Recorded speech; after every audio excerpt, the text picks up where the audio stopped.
Bet they both gon' clear the scene. Watch me do 100 miles per hour when the light turn green. You know you can't ride with us if you can't show the bubble beat. Once you hit a revving on the engine, you know what that means. Red car, yellow truck, bet they both gon' clear the scene. Watch me do 100 miles per hour when the light turn green. You know you can't ride with us if you can't show the bubble beat. Once you hit a revving on the engine, you know what that means.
What's going on, friends and family? Back with another video. Finally, it seemed like, right? But here we go. This video here is a little bit different from what I usually do. Usually it's on YellowJacket. Hood's up on YellowJacket. I haven't been able to do much. One, because the temperature's been like in the high 90s, and what good is a race car when it's real hot like that, right? And the other thing is, somewhere down the line, we got some type of intake vacuum leak. So I got to figure out what that is. If you guys got any tips on those 5.7s, it's a 05. You know, give me some tips. Let me know what you may think it could possibly be. Do I need to replace my intake, or is it just something as simple as a gasket? Sound like I'm hearing it right by cylinder 8. But back to what this video is about. This video is going to be on the 2019 Scat Patch. It's 392, and it's going to be the active exhaust delete, the freeway.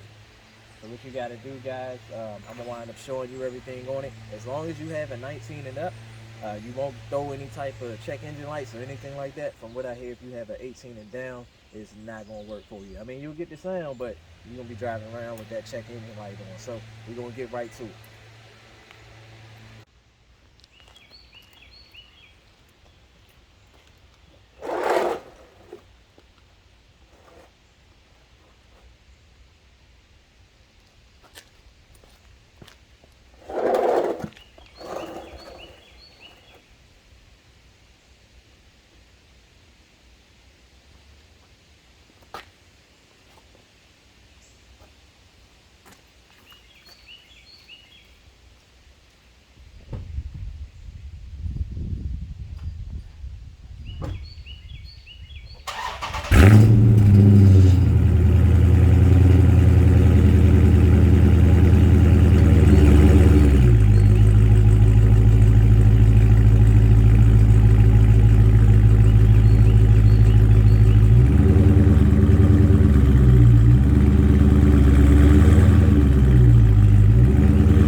Alright guys, so here's what I use to do this thing. So I got, you can use just a regular ratchet. The size for, there's going to be 3 little nuts on there to pop off, and those 3 nuts are going to be 8 millimeters. I got me some needle nose. What I used to hold mine was just zip tie right now, but you can use safety wire. But I'm gonna show you where you're supposed to put it and exactly where I put mine. And the things that you're gonna be removing, it's just these little guys right here. These little springs.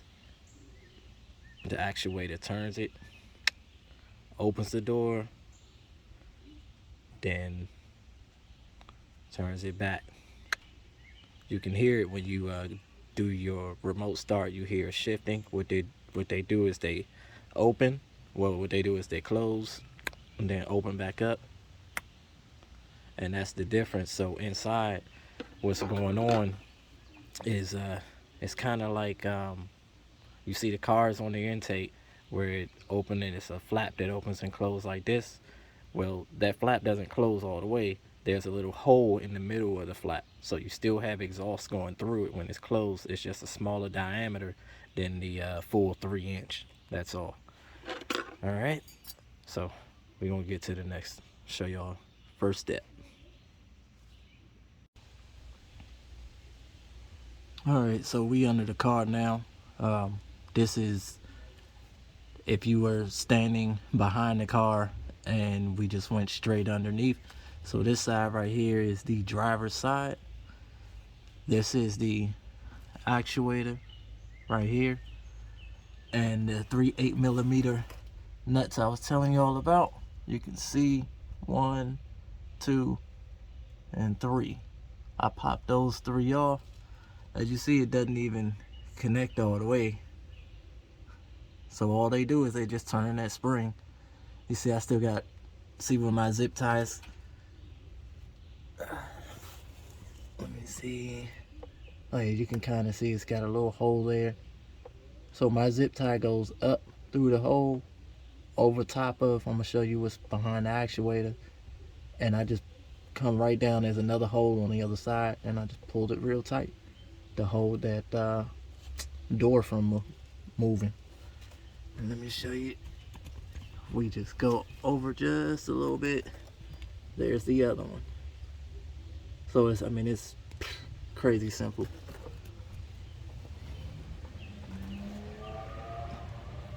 As a matter of fact, I'm gonna go ahead and take it off with you guys. I know people don't like this sound, so I'm gonna try to either take it easy, or I might just put some music over it. Yeah.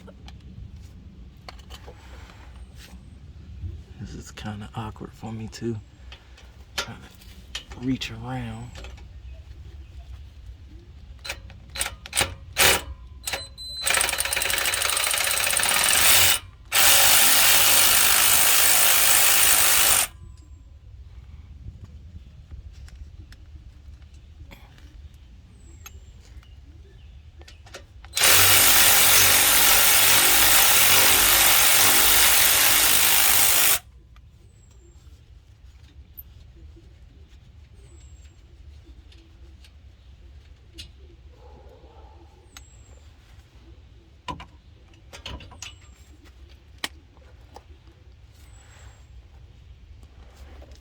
This is really awkward for me.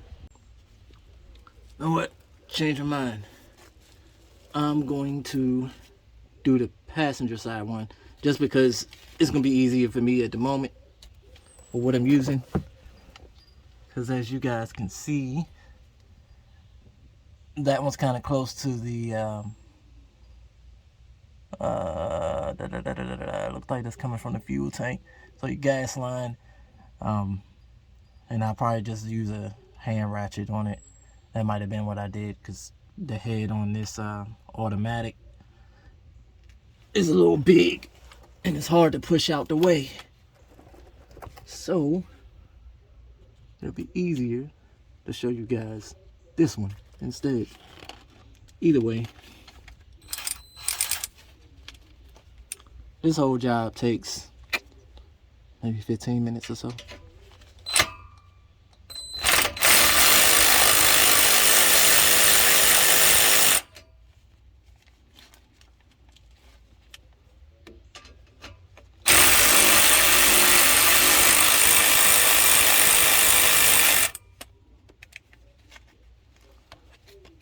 And can't quite see. There we go.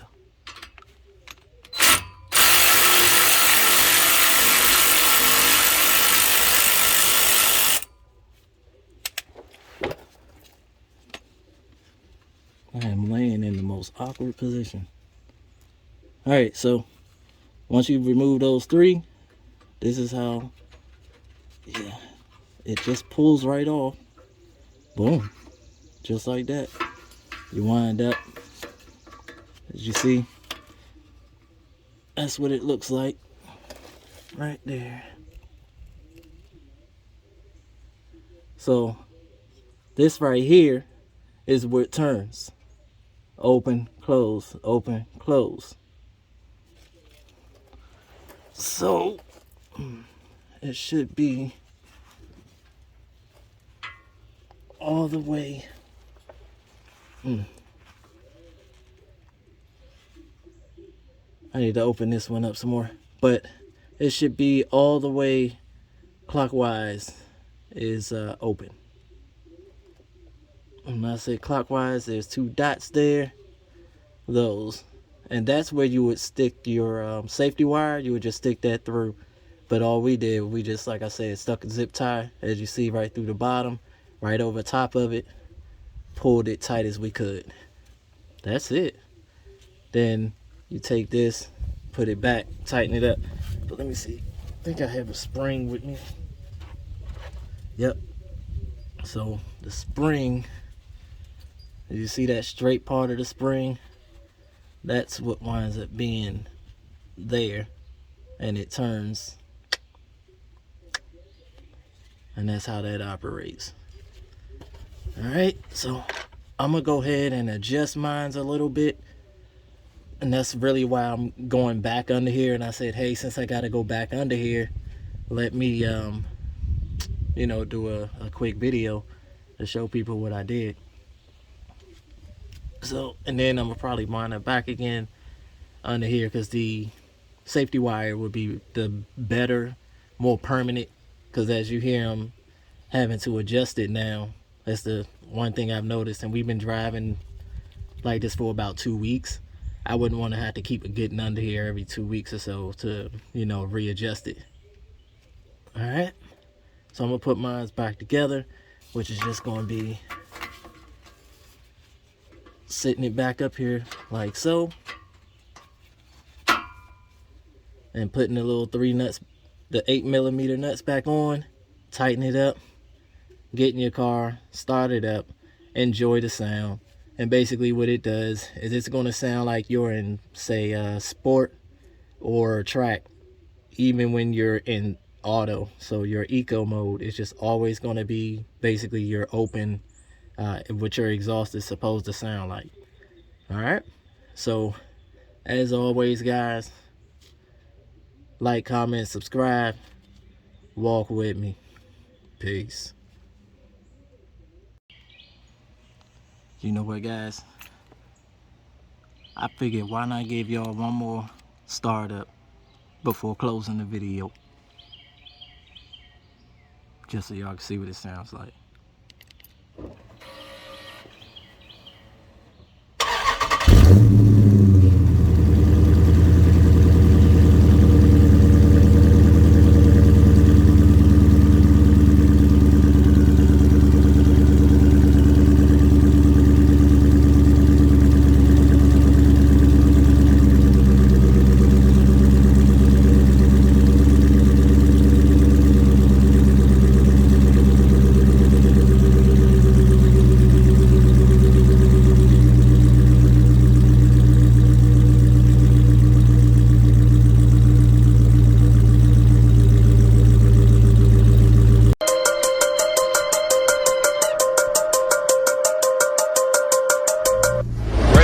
Yellow truck, bet they both gon' clear the